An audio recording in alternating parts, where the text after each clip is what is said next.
Morning student आज हम हिंदी पाठ्य पुस्तिका का पाठ 9 मन के जीते जीत पढ़ने जा रहे हैं, जिसमें बताया गया है कि हम जीवन में आने वाली छोटी छोटी परेशानियों से निराश हो जाते हैं, लेकिन हमको निराश नहीं होना चाहिए। उन परेशानियों को डट के मुकाबला करना है। हमें कोई ना कोई रास्ता मिल ही जाता है कि हमने उस परेशानी से कैसे बाहर निकलना है।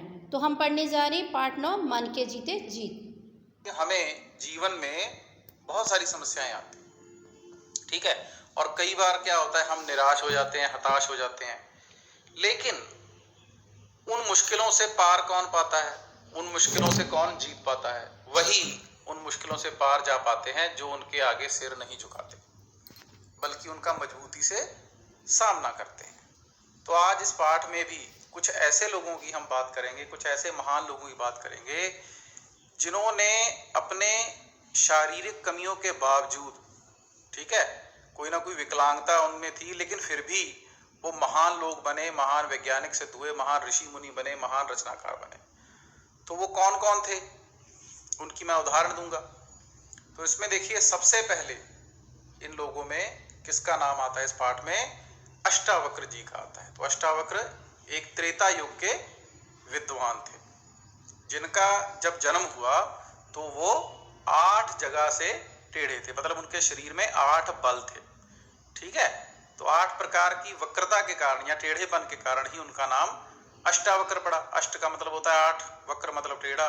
तो 8 जगह से टेढ़े थे, तो उनका जन्म, उनका जो नाम था वो अष्टावक्र पड़ गया। तो एक बार क्या हुआ, क्योंकि वो पढ़े लिखे थे, उन्होंने ज्ञान प्राप्त किया था, तो एक बार राजा जनक के दरबार में वो गए, तो उनका टेढ़ा मेढ़ा शरीर देखकर सब हंसने लगे। अष्टावक्र ने कहा कि गन्ने के टेढ़े मेढ़े होने से उसकी मिठास में कमी नहीं आती, फूल की पंखुड़ी के टेढ़े होने से उसकी खुशबू खत्म नहीं हो जाती, और नदी की धारा के टेढ़े होने से उसका जल दूषित नहीं हो जाता।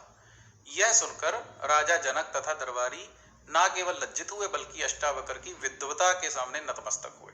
तो राजा को बड़ी शर्म आई, उनके मंत्रियों को, कि हमने इस इतने बड़े विद्वान का अपमान किया है।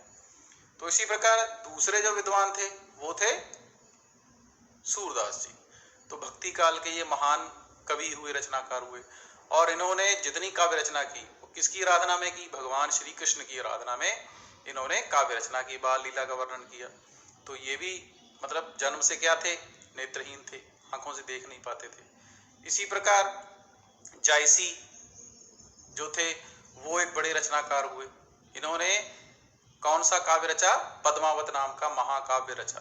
तो इन्हें देखकर भी शेरशाह सूरी इनका मजाक उड़ाने लगे थे, लेकिन इन्होंने कहा कि भाई आप मुझ पर हंस रहे हो या मुझे बनाने वाले पर हंस रहे हो, क्योंकि मुझे तो देखो ईश्वर ने बनाया है ना। अब एक आंख से उनको दिखता नहीं था, एक आंख नहीं था, एक कान नहीं था जायसी का। तो फिर शेरशाह सूरी को बहुत लज्जा आई। तो इनका महाकाव्य पद्मावत जो है वो आज पूरे विश्व में प्रसिद्ध है, और इन्हें महाकवि की उपाधि मिली हुई है। तो बहुत बड़े बड़े लोग जो हैं इनकी कविताओं पर शोध करते हैं।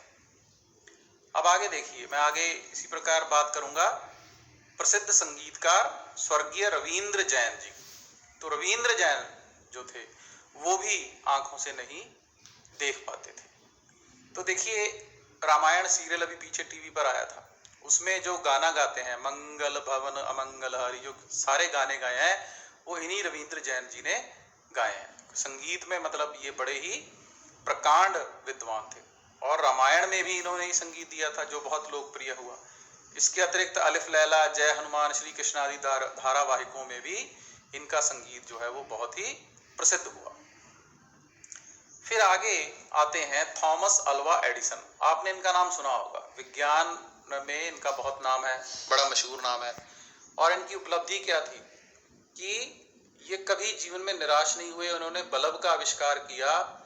और देखो बच्चों, ये ना तो पूरी तरह से सुन सकते थे, ठीक है, लेकिन इन्होंने क्या किया? ध्वनि से संबंधित आविष्कार, जैसे microphone, phonograph, carbon telephone transmitter, ये सभी इन्होंने आविष्कार किया। ये जो मैं हरी लाइन से अंडरलाइन कर रहा हूँ, ये जब आप प्रश्न करेंगे ना बड़े, तो उसमें आपको काम आएगा। तो जो व्यक्ति पूरी तरह स्वयं नहीं सुन सकता, वह किस प्रकार ध्वनि के हर पहलू को भली भांति समझ लेता है, ये बड़ी आश्चर्य की बात थी।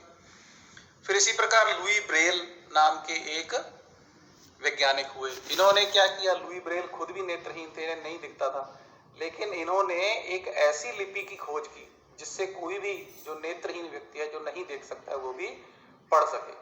इस लिपि की क्या विशेषता थी, ये लिपि कागज पर उभरे चिन्ह होते थे जिन्हें स्पर्श करके वे पढ़ सकते थे। तो आज हमारे संसार में, हमारे विश्व में जितने भी नेत्रहीन लोग हैं, वो इस लिपि के द्वारा अपनी पढ़ाई पूरी करते हैं। तो लुई ब्रेल नेत्रहीन थे, लेकिन उन्होंने अपनी नेत्रहीनता को कमजोरी नहीं बनाया, बल्कि दूसरों के लिए वो आदर्श बने और लुई ब्रेल लिपि की खोज की। फिर देखिए बाबा आमटे, ये जो आप तस्वीर देख रहे हैं, ये बाबा आमटे की तस्वीर है। ये इनका पूरा नाम था मुरलीधर देवदास आमटे, और इन्हें भी भयंकर अस्थि विकलांगता थी, मतलब हड्डियों की कमजोरी थी, इन्हें हड्डियां टेढ़ी मेढ़ी थी। तो सारी उम्र इन्होंने क्या किया, कुष्ठ रोगियों और समाज से परित्यक्त, जो समाज से निकाल दिए गए, छोड़ दिए गए, उनकी इन्होंने सेवा की। और भारत सरकार ने इन्हें 1971 में पद्मश्री तथा 1986 में पद्म भूषण सम्मान दिया।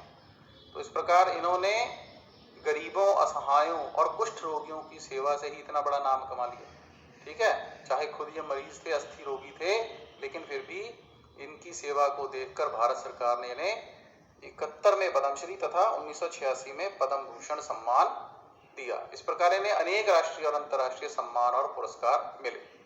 अब आगे देखिए, यहां पर मैं बात करूंगा क्रिकेट में विकलांगता के बावजूद जगह बनाने वाले चंद्रशेखर की। तो चंद्रशेखर, ये पहले पैराग्राफ में देखिए, ये पोलियोग्रस्त थे, तो इनको पोलियो था, लेकिन उसी पोलियोग्रस्त हाथ से बड़ी अच्छी गेंदबाजी करते थे और बल्लेबाज को पेवेलियन पहुंचा देते थे। उन्होंने भारतीय टीम की ओर से 58 टेस्ट मैच खेले और 7199 रन देकर 242 विकेट लिए। भारत सरकार द्वारा उन्हें अर्जुन पुरस्कार से नवाजा जा चुका है। तो इन पर भी एक प्रश्न आएगा पाठ के बाद, मैं यहाँ पर अंडरलाइन कर रहा हूँ कुछ लाइनें, तो यहाँ से आप इस प्रश्न का उत्तर बड़ी आसानी से दे सकते हैं जो चंद्रशेखर से जुड़ा हुआ है। इसी प्रकार महाराजा रणजीत सिंह की फोटो आपको दिख रही होगी।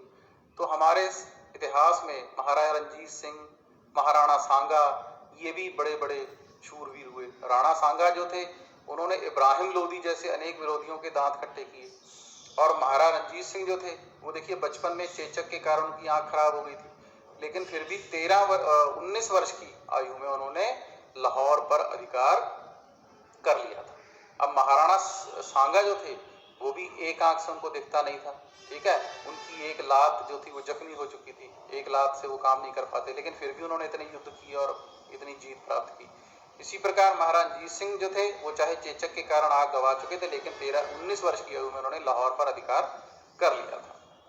तो इस प्रकार बच्चों, इस पाठ में जितने भी लोग आए, जितने भी लोगों की उदाहरण दी गई है, उनके जीवन से हमें यही सीखने को मिलता है कि देखो, अगर परमात्मा ने हमें शरीर दिया है, ठीक है, और हम स्वस्थ हैं, और तब भी हम मुश्किलों से घबराते हैं, तो हमें इन लोगों के बारे में जरूर पढ़ना चाहिए, इन लोगों को अपने दिमाग में जरूर याद रखना चाहिए। वो लोग जिनको कोई ना कोई शारीरिक कमी थी, लेकिन उन्होंने अपनी शारीरिक कमियों को ध्यान से परे रखकर अपनी सारी मुश्किलों पर जीत प्राप्त की। तो ईश्वर भी उन्हीं की सहायता करते हैं जो अपनी सहायता खुद करते हैं। ठीक है, तो बेटा आपने ये वीडियो अच्छे से सुनी होगी। तो इसमें यही कहा गया है कि हमें मुश्किलों से घबराना नहीं चाहिए। हम जो अपनी मुश्किल को सॉल्व करने के लिए आप खुद कुछ ना कुछ प्रयास करते हैं, तो ईश्वर भी हमारे साथ होता है। ईश्वर भी उनकी ही सहायता करता है जो अपनी सहायता खुद करते हैं।